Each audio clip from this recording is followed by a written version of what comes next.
tomato and eggplant torta, o madalas na tinatawag natin poki-poki po. Itong isang serving po natin na poki-poki, meron po siyang 1 piece medium egg, 1/2 cup eggplant, 1/4 cup tomato, and 1/4 cup red onion.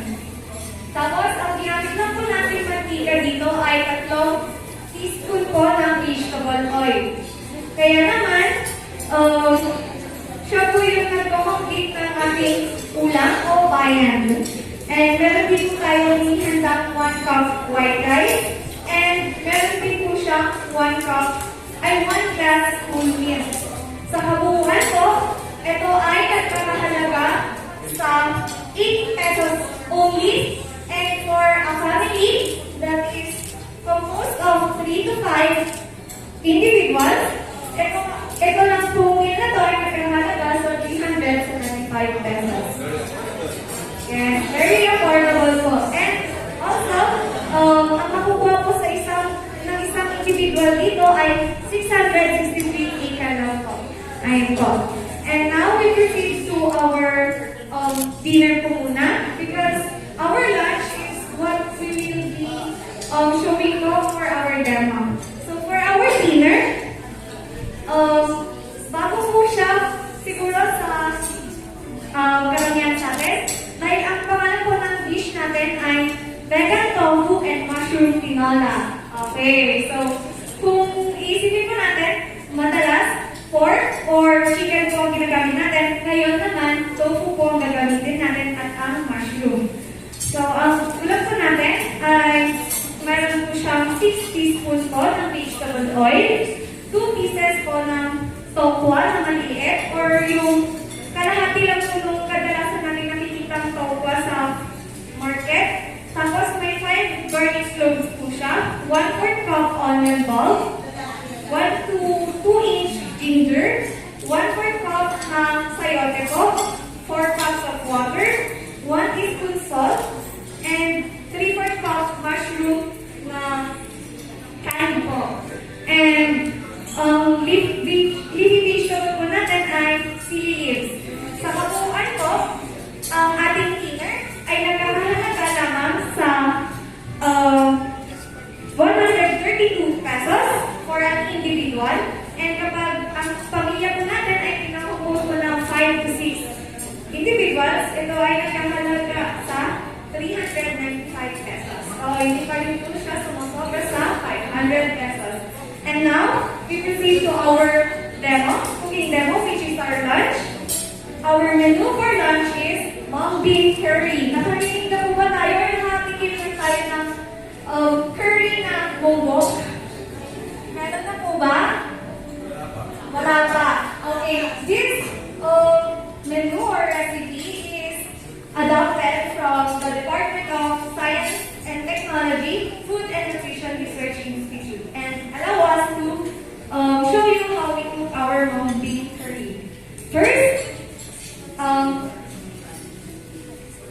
alam mo natin na madalas ang munggo po natin ay matagal natin niluluto. So, we will cook our munggo, boil it for at least 30 minutes or until cooked, and set aside.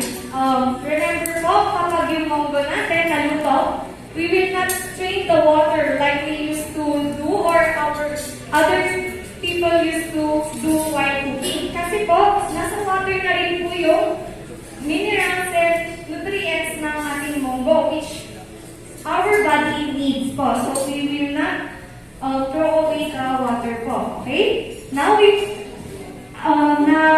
we set aside our cooked munggo.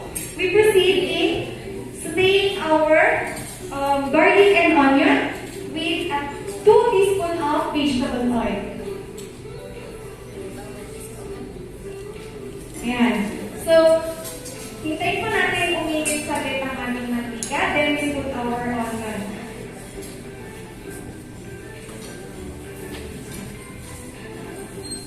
Ayan. Iisa lang po natin siya kasama ng garlic.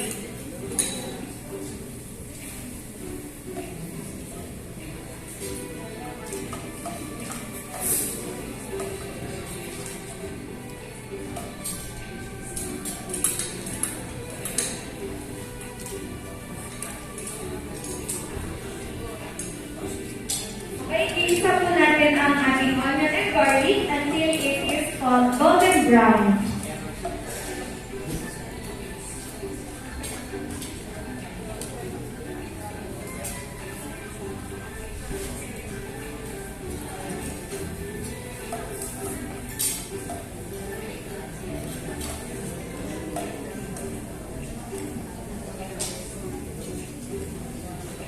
After po siya naging golden brown, we add a cup of water. But, ito may standard na measurement, 1 cup lang po siya, pero kung gusto niyo po na medyo mas masabaw po yung magiging moga curry nyo, you can add more water. Okay, so we add our water.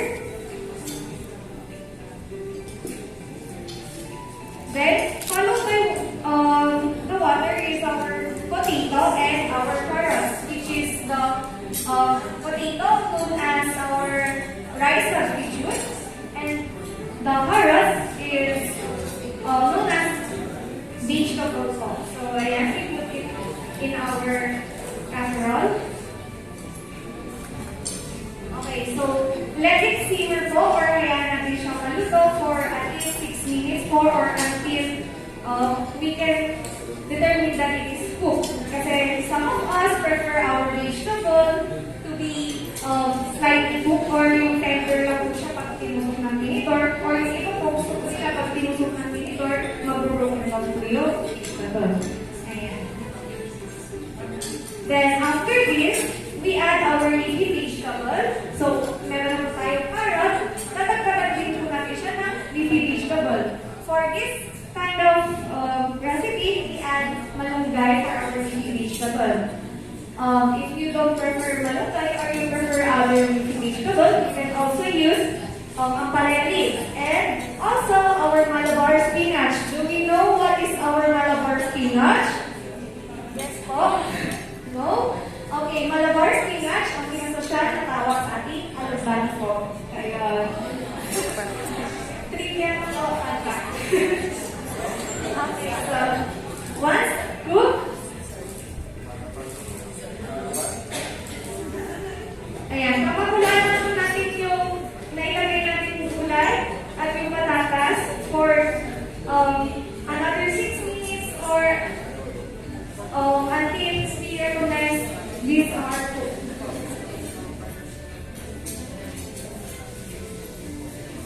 Then afterwards, we add our pre-cooked mung bean.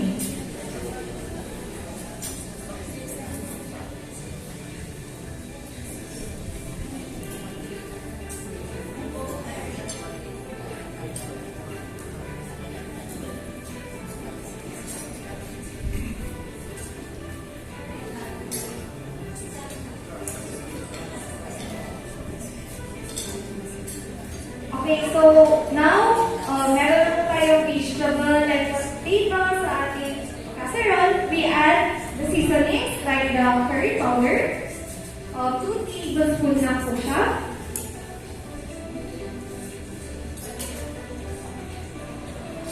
Our salt, which is 2 teaspoons lang po.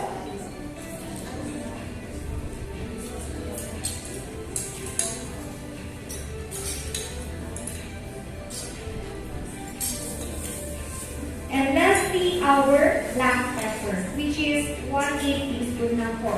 So, as we recall, our ingredients are strictly or measured beforehand so that we can achieve our affordable meals po. Kasi once we know that the things or the ingredients are bought and measured, then we can truly budget our money po. Ayan.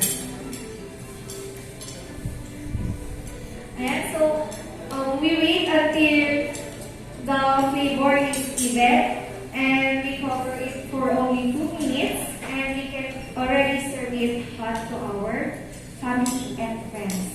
Ayan, so our lunch, it is only, it costs only for 80 pesos. O, diba? May alternative curry na po tayo for only 80 pesos and for a family size, it worth 470 pesos.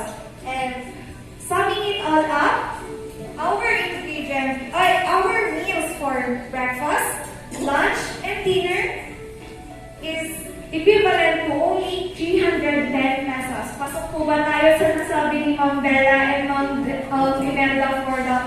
affordable meal kanina? Yes? Yes po ba? Yes.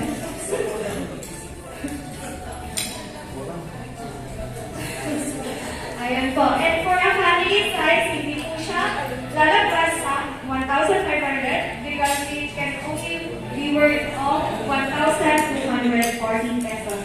So, ang ganun po, saan aabot ang 500 pesos mo kung mag-isa mo lang or ang 1,500 pesos mo kung may pamilyahan na? Di ba po?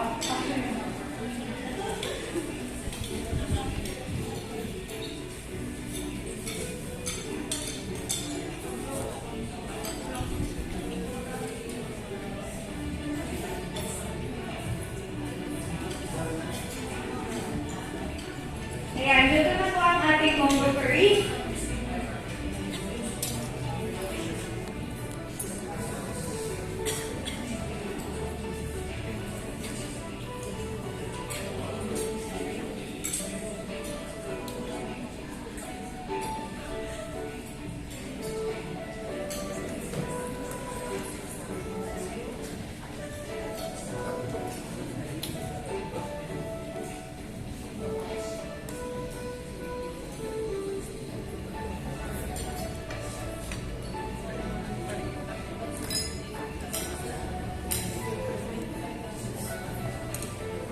So once again, it is not hard to achieve a healthy diet if we know how to budget our money.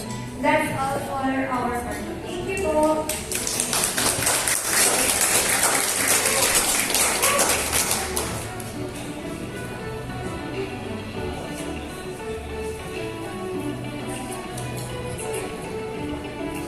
A round of applause po ulit for the Marias, Maria, Angielou